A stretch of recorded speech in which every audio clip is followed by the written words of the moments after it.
இயேசு ஒரு படகில் ஏறி கடலை கடந்து தனது சொந்த பட்டணத்திற்கு வந்தார். சிலர் ஒரு முடக்குவாதமுடையவனை படுக்கையில் கிடத்தியபடியே அவரிடம் கொண்டு வந்தார்கள்.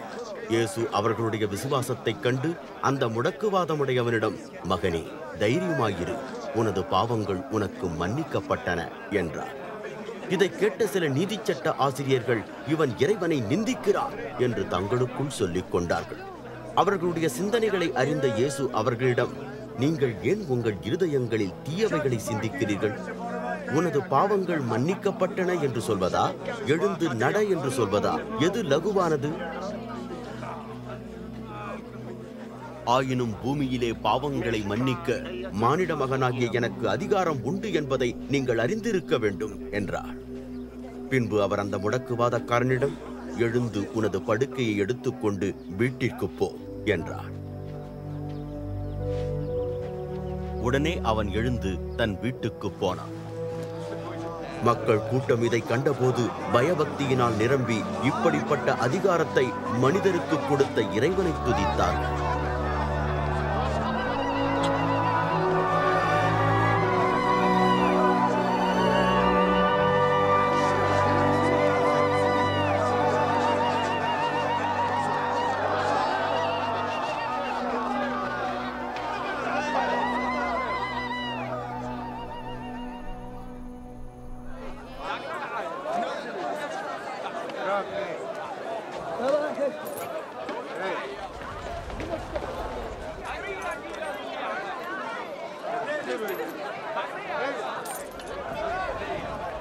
இயேசு அங்கிருந்து போகையில் மத்தேயு என்னும் பெயருடைய ஒருவன் வரி வசூலிக்கும் இடத்தில் உட்கார்ந்திருப்பதைக் கண்டார். அவர் அவனிடம், என்னை பின்பற்றி வா என்றார். மத்தேயு எழுந்து அவரை பின்பற்றி சென்றார்.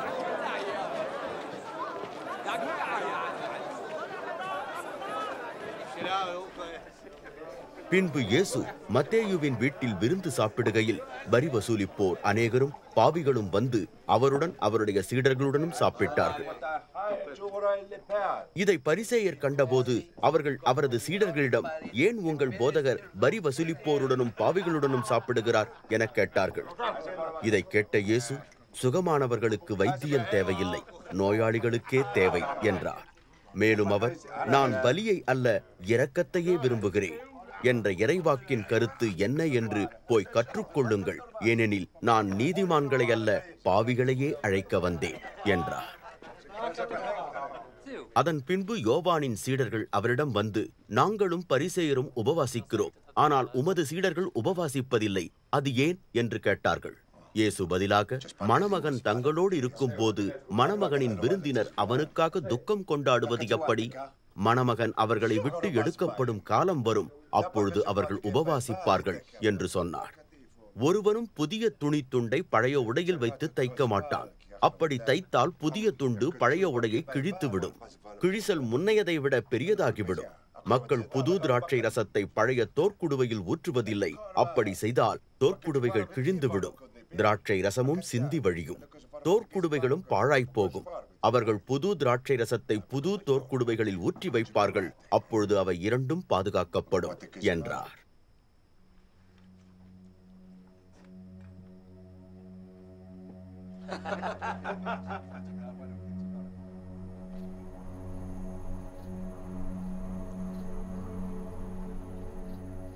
இயேசு இதை சொல்லிக் கொண்டிருக்கையில் ஆளுநர் ஒருவன் வந்து அவர் முன் முழங்கால் படியிட்டு அவரிடம், எனது மகள் இப்பொழுதுதான் இறந்து போனாள், ஆனாலும் நீர் வந்து உமது கையை அவள் மேல் வையும், அப்பொழுது அவள் உயிர் பெறுவாள் என்று சொன்னான். இயேசு எழுந்து அவனுடன் போனார். இயேசுவின் சீடர்களும் அவருக்கு பின் சென்றார்கள். அவ்வேளையில் 12 வருடமாக இரத்தப்போக்கு வியாதியுடையவளாயிருந்த ஒரு பெண் அவருக்கு பின்னால் வந்து அவரது மேலுடையின் ஓரத்தை தொட்டாள். அவள், நான் அவரது மேலுடையை தொட்டால் போதும், நான் குணமடைவேன் என தனக்குள் சொல்லிக் கொண்டாள். இயேசு திரும்பிய போது அவளை பார்த்து, மகளே, தைரியமாயிரு, உனது விசுவாசம் உன்னை குணப்படுத்தியது என்றார். அந்த பெண் அந்த நொடியிலேயே குணமானாள்.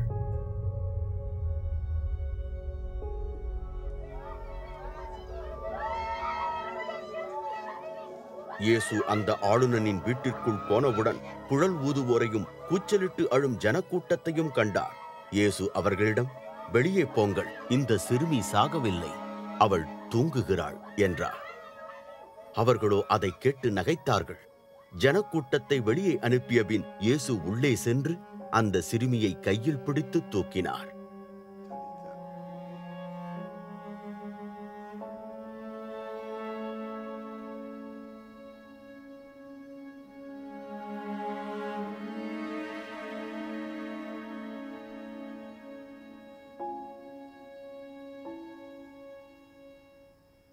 அவள் எழுந்து நின்றாள்.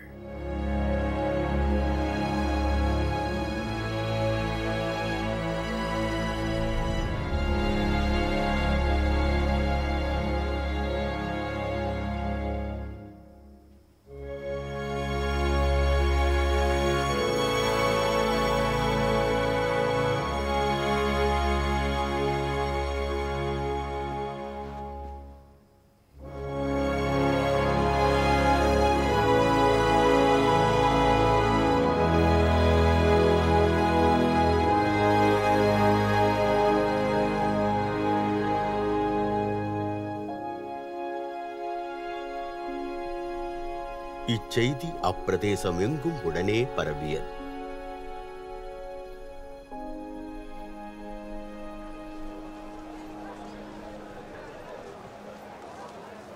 இயேசு அங்கிருந்து போகும்போது 2 குருடர்கள் அவரை பின்தொடர்ந்து சென்று, தாவீதின் குமாரனே, எங்கள் மேல் இரக்கம் காட்டும் என்று சத்தமிட்டார்கள்.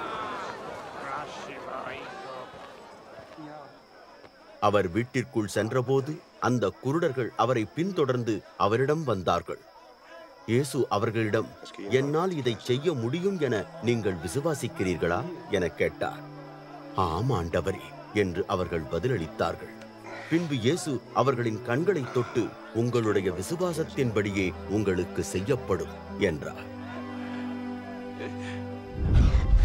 அவர்களுக்கு பார்வை கிடைத்தது.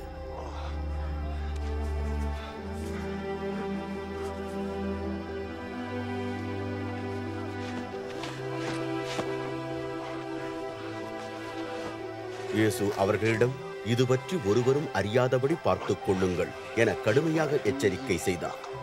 ஆனால் அவர்களோ வெளியே போய் அவரை பற்றிய செய்தியை அப்பிரதேசமெங்கும் பரப்பினார்கள். அவர்கள் வெளியே சென்று கொண்டிருந்த போது பேய் பிடித்ததினால் பேச முடியாதிருந்த ஒருவனை இயேசுவிடம் கொண்டு வந்தார்கள்.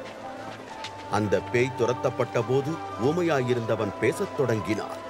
ஜனக்கூட்டம் வியப்படைந்து, இஸ்ரவேலில் இது போன்ற எதுவும் ஒருபோதும் காணப்பட்டதில்லை என்றார்கள். ஆனால் பரிசேயரோ, பேய்களின் தலைவனாலேயே இவன் பேய்களை துரத்துகிறான் என்றார்கள். இயேசு எல்லா பட்டணங்களுக்கும் கிராமங்களுக்கும் நடந்து போய் அங்கே யூதருடைய ஜெப ஆலயங்களில் போதித்து பரலோக அரசை பற்றிய நற்செய்தியை பிரசங்கித்தார். அத்துடன் எல்லா விதமான வியாதிகளையும் நோய்களையும் சுகமாக்கினார். அவர் திரளான ஜனக்கூட்டத்தை கண்டபோது அவர்கள் மேல் மனதுருகினார். ஏனெனில் அவர்கள் மேய்ப்பன் இல்லாத ஆடுகளைப் போல் துன்புறுத்தப்பட்டவர்களாயும் உதவியற்றவர்களாயும் இருந்தார்கள். அப்பொழுது அவர் தமது சீடர்களிடம், அறுவடை அதிகமாயிருக்கிறது, வேலையாட்களோ கொஞ்சமாயிருக்கிறார்கள்.